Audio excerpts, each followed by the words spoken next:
guess what is the sport um, represented in the scattered photo? It's table tennis or ping pong. Okay, so we are going to discuss, this is just a recap or supplementary video discussion under the Unit 1.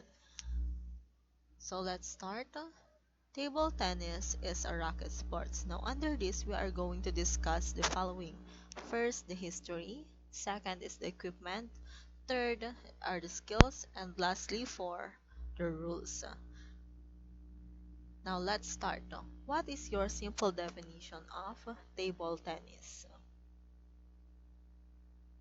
Okay, table tennis is a sport in which two or four players hit a lightweight ball back and forth across a table using a small bat.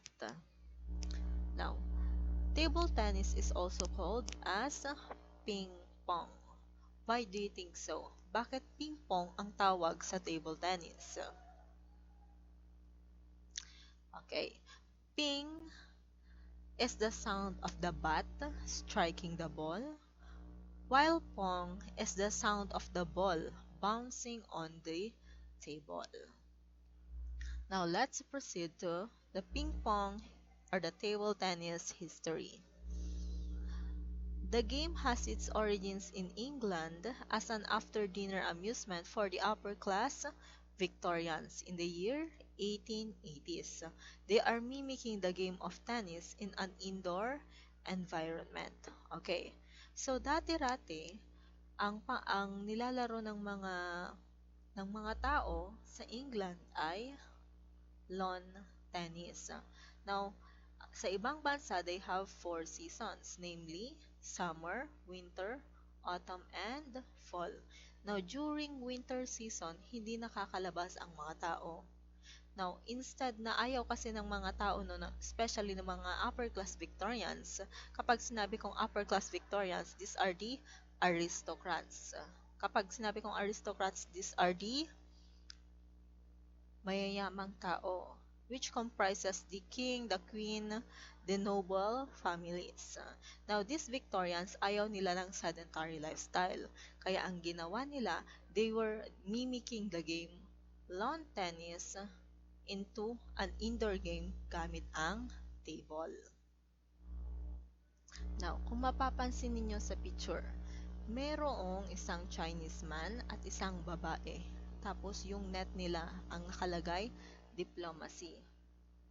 Ano ulit yung nangyari between these two people na re-represent nila?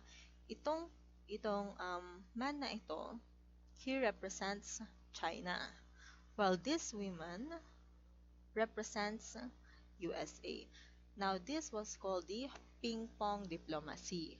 This ping pong diplomacy was held in order to um, clarify and mitigate the misunderstanding between these two powerful countries. Now, let's proceed to the history of table tennis. Dati-dati noon, these Victorians, they supervised or nag-imbento pa lang sila ng gamit nila kasi hindi pa fully established ang game na table tennis. Now, gumamit sila ng books, cork, and cigar box lid. Now, alin sa mga dyan ang tingin ninyo ang ginamit nila as the net? It was the books. Next naman, alin sa dalawang yan ang ginamit nilang bola? It's the cork. And lastly, the cigar box lid was utilized as the bat or the racket. Okay. Now, in the year 1926, the International Table Tennis Federation or the ITTF was established in Berlin. So, just like any other sports, merong dapat governing body or organization para mag-implement sa rules, sa regulation, and standardization ng isang laro. For example, anong grupo ang nakatoka dito sa Pilipinas ang nag-handle ng basketball? It's the PBA. How about volleyball dito sa Pilipinas? It's the UAAP, and NCAA. So just like any other sports, kailangan ng governing body para ma-implement lahat ng rules and regulations sa isang game. Now, here are the three objectives of the ITTF. Number one, to formulate laws in table tennis. Number two, they see to it that the game is played as a contest for human skills. And lastly, they monitor the constant change in the equipment and they make sure that this information or changes in these equipments are disseminated and it is strictly followed by all. Now, speaking of the equipment in table tennis, let's proceed to the table. Now, the table tennis table is 9 feet long and 5 feet wide. Now, the net is situated at the center 6 inches above the table, while the table itself is 2.5 feet above the ground, and at the center you can see the division line. Next is the paddle or the racket. Now, the paddles in table tennis are used to strike the ball onto your opponent's half of the table. Ito yung ginagamit mo to strike the ball. Now, kung ano yung napapansin ninyong two dominant colors sa ating table tennis paddle or racket. It's color black and red. Now, why do you think so? Bakit red at black ang kulay ng racket na yan? Bakit hindi parehong red? Bakit hindi parehong black? Or bakit hindi blue and yellow ang kulay ng racket? So, here's the answer. One rubber is for speed and power, yung kulay red, habang yung isa naman is for spin and control, which is the color black. Now, in the illustration, makikita ninyo yung table tennis racket. Ano yung mapapansin ninyong texture niya? Meron siyang dots. Now, these dots, we call it pimples. Now, these pimples varies. Merong normal, short pimple, long pimple, and the anti-spin. Now, ano yung mga pinagkakaiba ng apat na yan, ma'am? All this varies depending on its friction level. Ang pinakamababa ang friction niya is the anti-spin, while the highest is the normal pimple. Now, paano yan nakakaapekto sa game or sa laro? It greatly affects the spinning of the ball. Okay, here's the demonstration. Kindly observe kung alin sa kanila yung mayroong pinakamabilis ang pag-spin ng bola at alin naman sa kanila yung pinakamabagal ang pag-spin ng bola. Okay, again. Now, alin sa kanila yung may pinakamabilis ang pag-spin ng bola? It is the normal pimple. While the anti-spin naman, konti lang ang pag-spin ng bola. Now, ang pag-spin ng bola, malaki ang epekto niyan. Kung paano ang gameplay ninyo, kung paano ka maglaro during the game. Okay? Speaking of the ball is a spherical polymer ball made for the game. Now, ang diameter ng ball is 40 millimeters. Ang weight nito ay 2.5 grams and ang color is either white or yellow.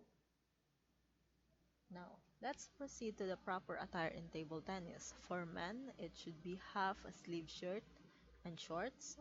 For women, the skirt, socks, and plain shoes, while the color any other color other than white or yellow. Now, why do you think so? Na bakit lahat na ng kulay except white and yellow gagamitin mo?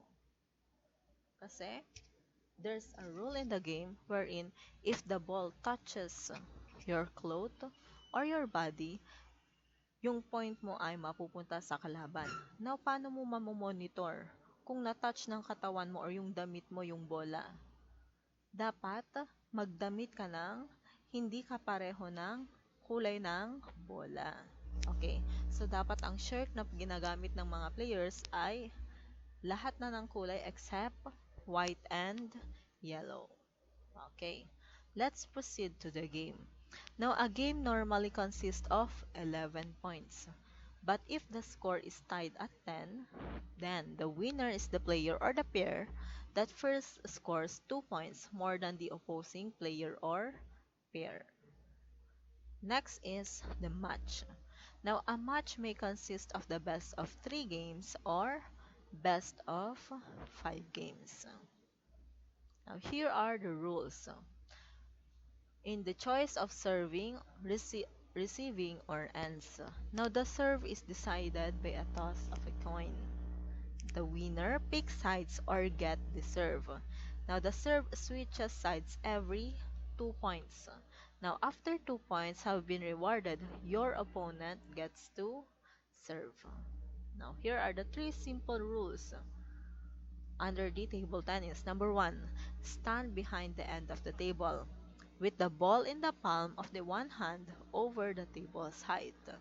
2, any hitting of the ball must be done such that the ball passes over the net. And third one, if the opponent cannot return it over the net, make it make it bounce on your side, then you win the point.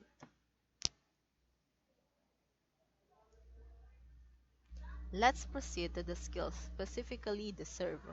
Now the ball is held on an open flat palm.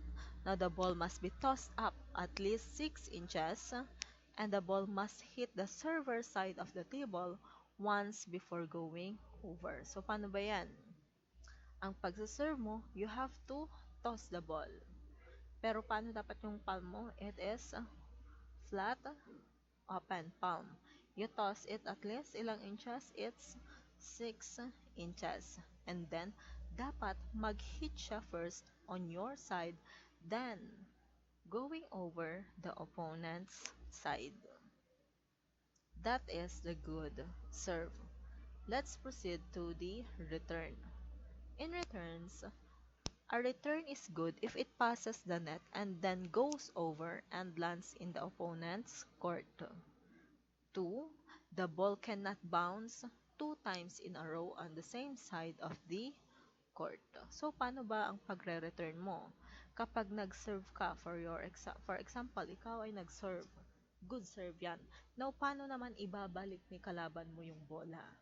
Ang gagawin niya ay, okay, hindi pwede na mag-bounce sa side niya and then on your side. Hindi pwede ang ganon. Kasi nga sabi, sa return, the ball cannot bounce 2 times in a row on the same side of the court. Hindi pwede ang ganon sa return. Rather, ang kailangan na gagawin ng kalaban is that kapag na-hit na niya or ibabalik niya sa'yo, unang maglaland dapat ang bola on your side. And then, ganun din ang gagawin mo sa pag-return mo. Dapat mag-land una on the opponent's side. Ganyan ang cycle ng paglalaro ng table tennis. Now, let's proceed to the order of the play. The server and receiver should make a good return alternately until the ball gets out of play. Now, this order of play is applicable also in doubles. Now, let's proceed to the points. Paano ka makakagain ng points sa larong table tennis? A player loses a point if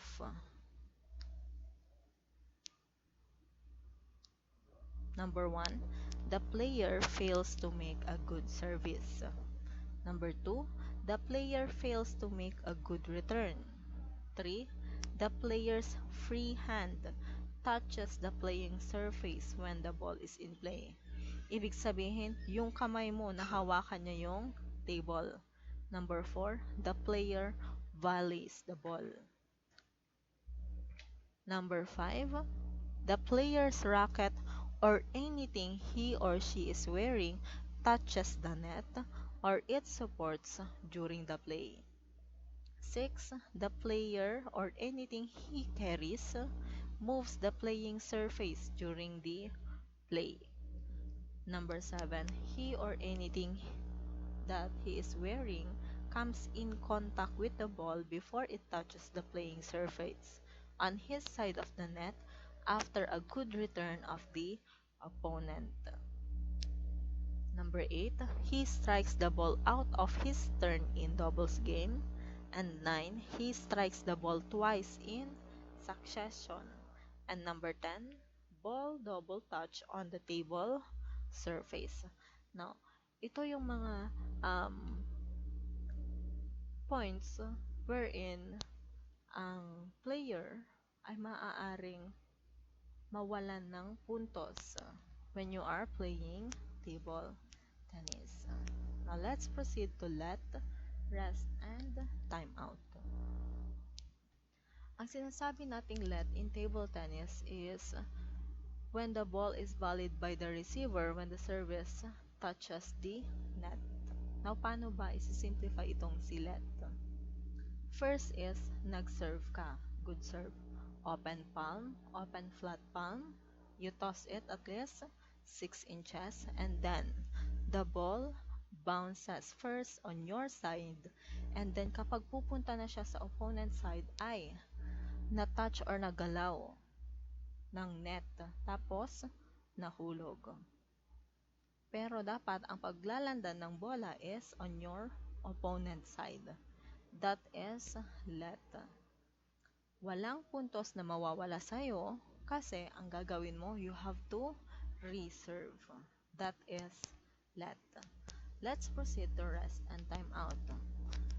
Now, rest is in between two game. Rest time is 1 minute, while time out is 1 minute in one match. Clear? Okay. So let's proceed to Filipino table tennis players. Number 1 is Richard Pancho Gonzalez. Richard Pancho Gonzalez, he is the number 1 ranked player in the Philippines as of January 2014. Now he is a self-taught tennis player and Gonzalez became a champion at the age of 20. Now after winning the United States National Championship 2 years in a row, Gonzalez turned professional. Now, ano yung key point niya kay Richard Pancho Gonzalez? He became a professional table tennis player kahit na self-taught tennis player lang siya. Ibig sabihin niyan, wala siyang coach, wala siyang proper training. Actually, ang background story niyan, pumunta lang siya sa gym sa kanilang lugar. Tapos nanonood siya sa mga batang naglalaro. And then, nagkaroon siya ng interest in playing table tennis. Ano ang ginawa niya? Bumili siya ng tagmumurahing paddle and ball na nabibili lang sa kanilang palengke. Tapos sumali siya, laro-laro lang siya. Pero wala siyang coach, wala siyang training. Pero pinagpatuloy niya yung paglalaro tapos inaral niya. Yung curiosity niya ang nag-drive para aralin niya yung larong table tennis. Until such time, na-discover siya. And sumali pa siya sa United States National Championship and nanalo 2 years in a row. So imagine that, kahit wala siyang proper training, mulang pagkabata, yung curiosity niya lang. Tapos yung curiosity na niya yun yung nag-drive sa kanya para i-pursue yung paglalaro ng table tennis. Imagine that, self-taught tennis player. And nanalo siya as a champion. Next naman, kung meron sa mga kalalakihan, meron din sa mga kababaihan. Meron si Ian Yanyan Lariba. Now, Ian Yanyan Lariba is a female table tennis player who represented our country in international tournaments. She led the Philippine team to a first-place finish in the 2014 World Table Tennis Team Championships in Tokyo, Japan. Okay? So, see, Ian, she is Unfortunately, namatay siya at the age of 23 dahil sa sakit na cancer. Pero, before man siya namatay, nagawa niya or na-achieve niya yung mga goals niya. Ang hilig niya talaga mula pagkabata ay paglalaro ng table tennis. Now, kahit na meron na siyang nararamdaman noong kabataan niya, hindi niya ininda yon. Rather, nagpursigi siya, tapos lumaban pa siya internationally and nanalo. So imagine that, kahit na meron kang sakit, kahit na meron kang iniinda, pero kung gusto mo talaga ang isang bagay, you pursue it. So, masasabi natin na merong legacy na iwan si Ian Yanyan Lariba. Now, what are the moral lessons that we can learn from them? Number one, social status is not a hindrance to success. Number two, determination, consistency, and faith can help you achieve your goals. Number three, life is too short, so do the things you love the most. And lastly, proper training and execution of skills leads to better results. Ikaw, ano pa sa tingin mo yung mga moral lesson na makukuha natin sa mga players na ito? Okay. So let's proceed to the skills under table tennis. Here are the three basic lang. Skills in position, the footwork, and the grip. Number one is the ready position. Under the ready position, you have to slide crouch forward, feet shoulder width apart, and make sure you bend your knees and ankles. Paano ba yan? Una, lean forward and bend at the waist. 2, the knees should be bent. 3, elbow bent and racket forward. So that is ready position. Let's proceed to the grip and footwork. Now, there are two types of footwork under table tennis. Number one is the in and out footwork. Under the in and out footwork, when you face a short service, you have to move your body to come closer to the ball, and after making the stroke, return to your ready position. Paano ba itong short service nito? Kapag yung bola malapit sa net, kailangan mong habulin yung bola from your ready position. Ito ang gagamitin mo. The in and out footwork. Now, here's a video. Kindly observe. Okay. Yung in and out footwork niya. Yan. The player stepped forward para i-reach yung bola. Number 2, the one-step footwork.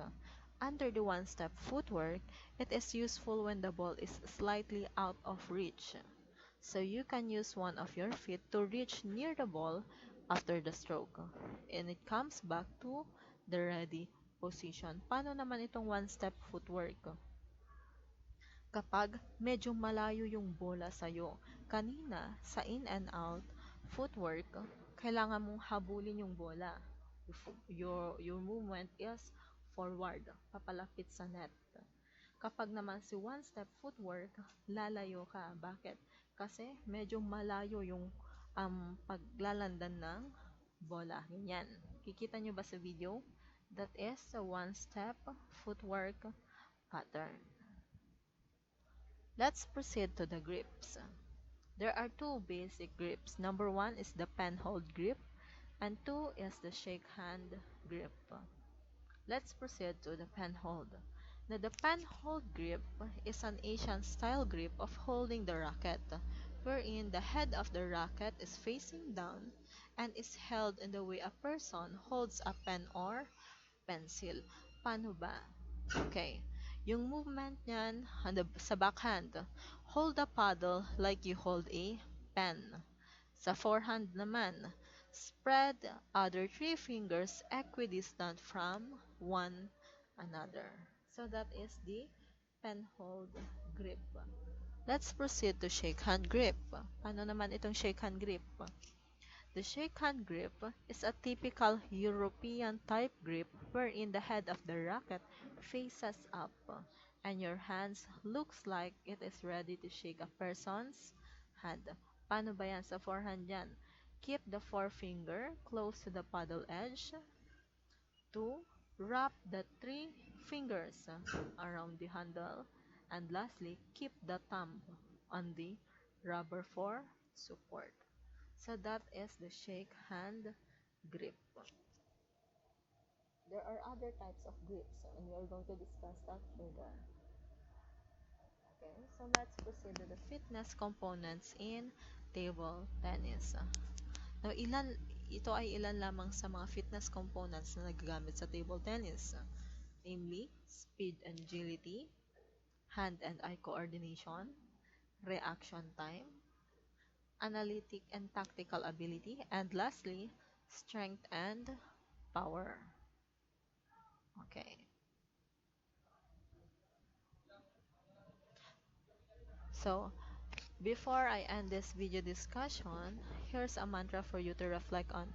Believe in your infinite potential. Your only limitations are those you set upon yourself. Okay? So, thank you for watching this video discussion and I hope na-recap yung ilan sa mga na-discuss ko noon so that you'll be ready during your midterm examination.